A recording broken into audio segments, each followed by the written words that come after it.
जोहार दोस्तों, मैं स्मृति ऐश्वर्य आप सभी का स्वागत करती हूँ आपके अपने यूट्यूब चैनल स्टडी विद स्मृति में। आज से मैं आप लोगों को करंट अफेयर्स कराने वाली हूँ जो कि नेशनल और इंटरनेशनल होंगे।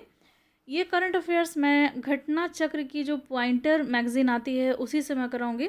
मेरे कुछ ऐसे मित्र हैं जो ग्रामीण परिवेश से बिलोंग करते हैं और वो सारी किताबों को खरीदने में असमर्थ हैं, तो उनका मुझे मैसेज लगातार मिल रहा था कि आपने जो किताब ली है घटना चक्र की करंट अफेयर्स की, तो उसकी सीरीज़ आप चलाइए जिससे कि उससे हम लोगों को भी लाभ हो।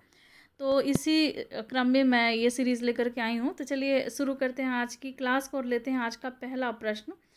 ये है कि केंद्रीय गृह मंत्रालय द्वारा आफ्सपा कानून के अंतर्गत 6 माह के लिए अशांत क्षेत्र घोषित किया गया है 30 दिसंबर 2020 को। तो किस क्षेत्र को किया गया है? तो ये है नागालैंड को।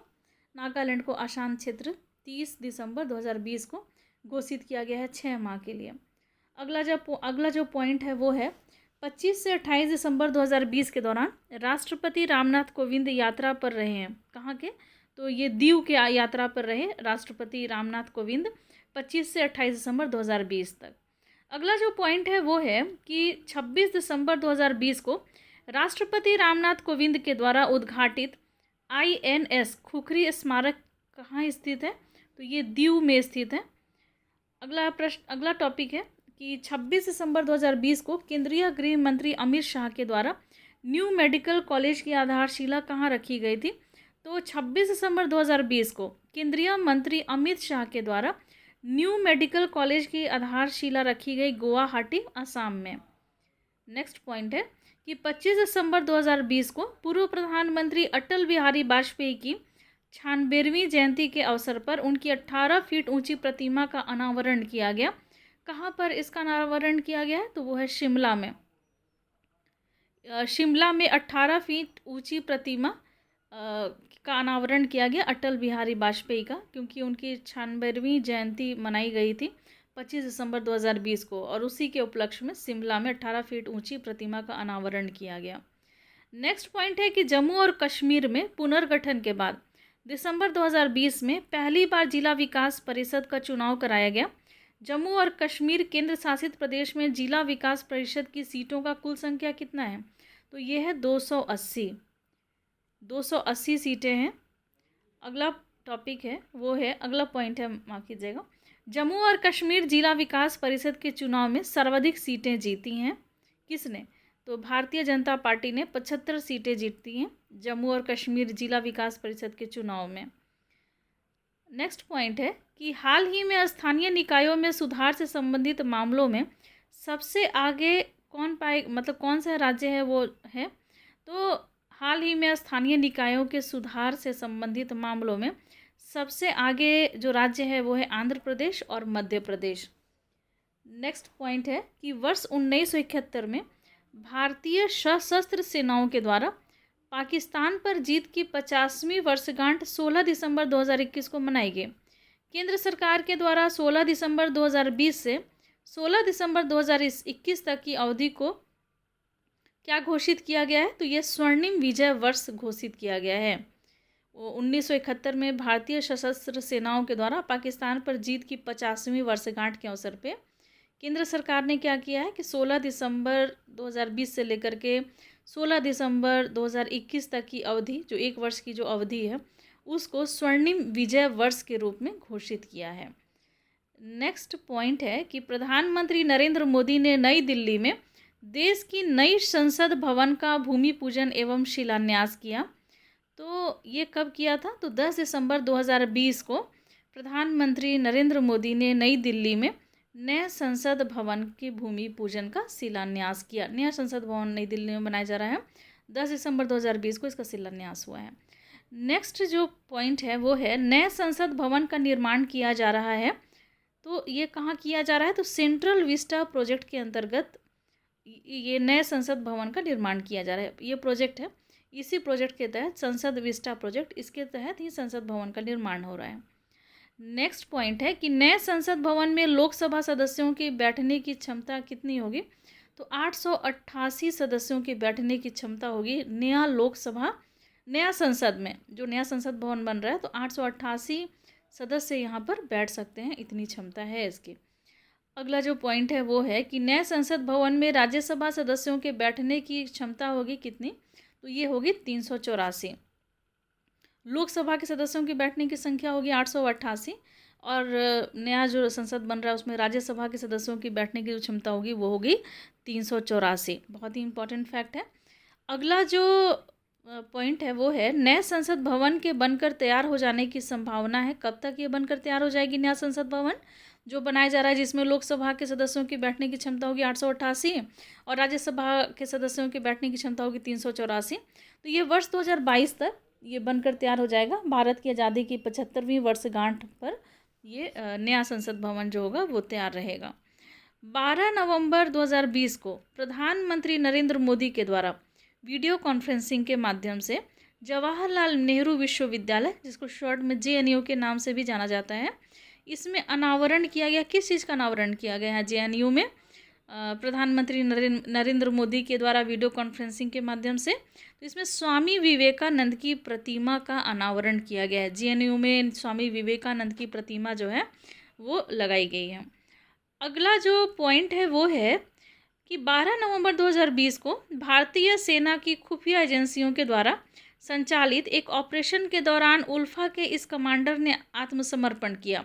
तो किसने समर्पण किया? तो ये SS कर्नल दृष्टिराज खोआ ने अपने 4 साथियों के सहित मतलब 4 साथियों के साथ उन्होंने आत्मसमर्पण कर दिया है। नेक्स्ट पॉइंट है कि बिहार विधानसभा चुनाव 2020 आयोजित किए गए। ये कितने चरणों में आयोजित किए गए थे? तो 3 चरणों में आयोजित किए गए थे। कब कब? तो 28 अक्टूबर, 3 नवंबर और 7 नवंबर 2020 को। तो बिहार विधानसभा चुनाव जो है 2020 में जो आयोजित किया गया था और नीतीश कुमार JDU और BJP के गठबंधन की सरकार बनी है बिहार में, तो इसमें 3 चरणों में ये चुनाव जो थे वो आयोजित किए गए थे। नेक्स्ट है कि चुनाव आयोग के द्वारा बिहार विधानसभा चुनाव 2020 के दौरान आदर्श चुनाव आचार संहिता के उल्लंघन के मामले में इस ऐप के माध्यम से दर्ज किए गए। तो कौन सा ऐप है? तो सी विजिल ऐप है। सी विजिल ऐप के माध्यम से आदर्श चुनाव आचार संहिता के उल्लंघन के मामले जो हैं वो दर्ज किए गए हैं। नेक्स्ट जो पॉइंट है वो है कि 10 नवंबर 2020 को बिहार विधानसभा के चुनाव परिणाम की घोषणा की गई। इस चुनाव में बहुमत प्राप्त किसने किया है? तो राष्ट्रीय जनतांत्रिक गठबंधन जो NDA जो है उन्होंने बहुमत प्राप्त किया और अपनी सरकार बनाई। तो 10 नवंबर 2020 को बिहार विधानसभा चुनाव के परिणाम जो थे वो घोषित किए गए। अभी बिहार के मुख्यमंत्री कौन है? तो ये हैं श्री नीतीश कुमार जी, बिहार के मुख्यमंत्री हैं, जो कि JDU के नेता हैं, ये अध्यक्ष हैं। नेक्स्ट है बिहार विधानसभा चुनाव 2020 में NDA को प्राप्त सीटों की संख्या कितनी रही? तो बिहार विधानसभा चुनाव 2020 में NDA को प्राप्त सीटों की संख्या रही 125 और बिहार विधानसभा में कुल 243 सीटें हैं। इसमें सरकार बनाने के लिए आवश्यक विधानसभा सीटों की संख्या कितनी होनी चाहिए थी? तो 122 सीटें होनी चाहिए थी और NDA के पास कितनी थी? तो 125 सीटें थीं। नेक्स्ट है कि बिहार विधानसभा चुनाव में सर्वाधिक सीटें प्राप्त करने वाला राजनीतिक दल कौन सा है? तो ये है महागठबंधन की राष्ट्रीय जनता दल। इन्होंने 75 सीटें जो हैं वो जीती हैं। नेक्स्ट है कि NDA का वह घटक दल जिसने बिहार विधानसभा चुनाव में दूसरे क्रम पर सर्वाधिक सीटें प्राप्त की। तो यह है भारतीय जनता पार्टी। इसने 74 सीटें प्राप्त की। BJP ने 74 सीटें प्राप्त की। नेक्स्ट टॉपिक है, माफ़ कीजिएगा, पॉइंट है बिहार विधानसभा चुनाव 2020 में डाले गए मतों का प्रतिशत कितना रहा?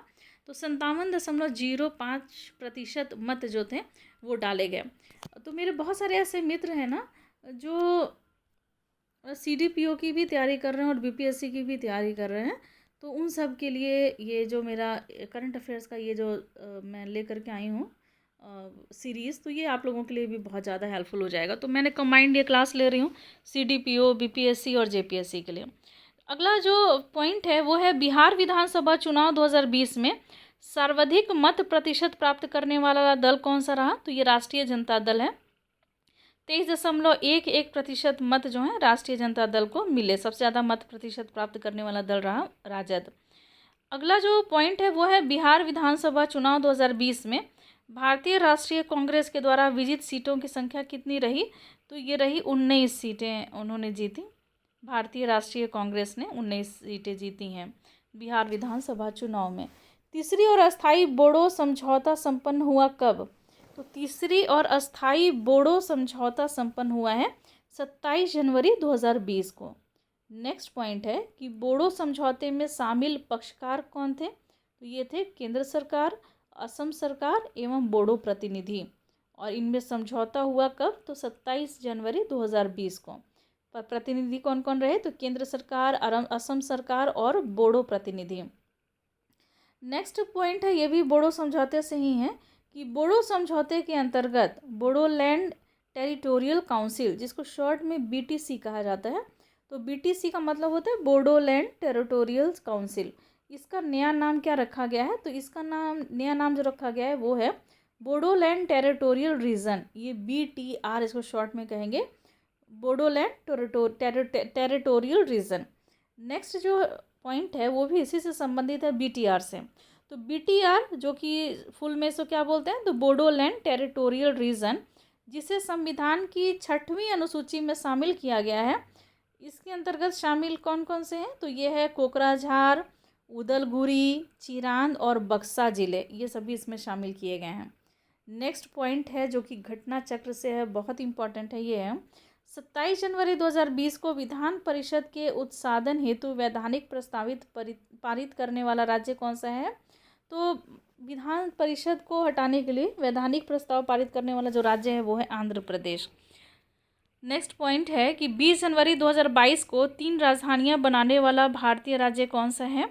तो 3 राजधानियां बनाने वाला जो भारतीय राज्य है वो आंध्र प्रदेश है। डेट अगर मेंशन किया हुआ है, अगर आपसे पूछ दिया जाए तो 20 जनवरी 2020 को। नेक्स्ट पॉइंट है कि आंध्र प्रदेश जिसने 3 राजधानियां बनाने की योजना को प्रस्तावित किया है वो स्थापित की जाएंगी क्रमशः विशाखापत्तनम, अमरावती और कुर्नूल।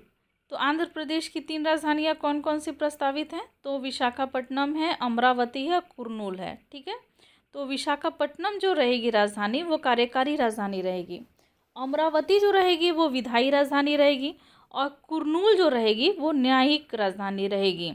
तो ये भी आपसे पूछा जा सकता है प्रश्न डिटेल में। देखिए अब अगला जो पॉइंट है माफ़ कीजिएगा, ये चला गया इधर उधर। हाँ, नेक्स्ट जो पॉइंट है वो है कि वह भारतीय राज्य जिसने 8 जून 2020 को ग्रीष्मकालीन राजधानी बनाने का आधिकारिक घोषणा किया है।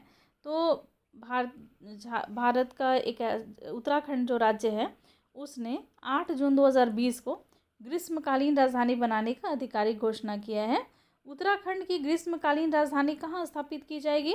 तो ये चमोली जिले के गैरसैंण, इसको भराड़ीसैंण भी कहा जाता है, तो गैरसैंण में उत्तराखंड की ग्रीष्मकालीन राजधानी स्थापित की जाएगी। अभी कहाँ राजधानी है? तो ये है देहरादून, और चमोली जिले के गैरसैंण जो है अब वहाँ पर ग्रीष्मकालीन राजधानी बन जाएगी। तो आज आपने करंट अफेयर्स का पहला भाग देखा है घटना चक्र का, और इसी सीरीज़ को मैं कंटिन्यू करूँगी। मेरे जो मित्र हैं जो ग्रामीण परिवेश, जैसे मैंने आपको बताया, जो सारी किताबों को खरीदने में असमर्थ होते हैं, तो वैसे मित्रों के अनुरोध पर ही मैंने ये क्लास स्टार्ट किया है। तो अगर 2-4 भी मित्र अगर हैं जो कि इस क्लास को देख रहे हैं तो मैं इस क्लास को ज़रूर कंटिन्यू करूँगी, क्योंकि आपकी आवश्यकता को ध्यान में रख कर ही मैं क्लासेस बनाती हूँ। ऑनलाइन क्लासेस जो होते हैं मेरे वैसे मित्रों के लिए बहुत ही ज़्यादा हेल्पफुल हो जाते हैं जो ग्रामीण परिवेश से आते हैं, जिनके लिए महंगे कोचिंग इंस्टीट्यूट ये सब अटेंड करना, महंगी किताबों को लेना, या हर एक किताब जो शहर में उपलब्ध है वो सारी किताबें उन तक नहीं पहुंच पाती हैं। तो मैं आप लोगों को अवेलेबल कराऊंगी, और मैं इस मैगज़ीन के इम्पोर्टेंस को देखते हुए भी आप लोगों को इसके करंट अफेयर्स में करा रही हूँ, और ये कंटिन्यू रहेंगे पर डे। आप लोगों को रात में ही, जब भी मुझे समय मिलेगा रात में कभी भी, मैं आप लोगों को ये क्लास दे दूँगी। तो आज बस इतना ही, मिलते हैं हम लोग नेक्स्ट क्लास में, लेते हैं आपसे विदा, धन्यवाद।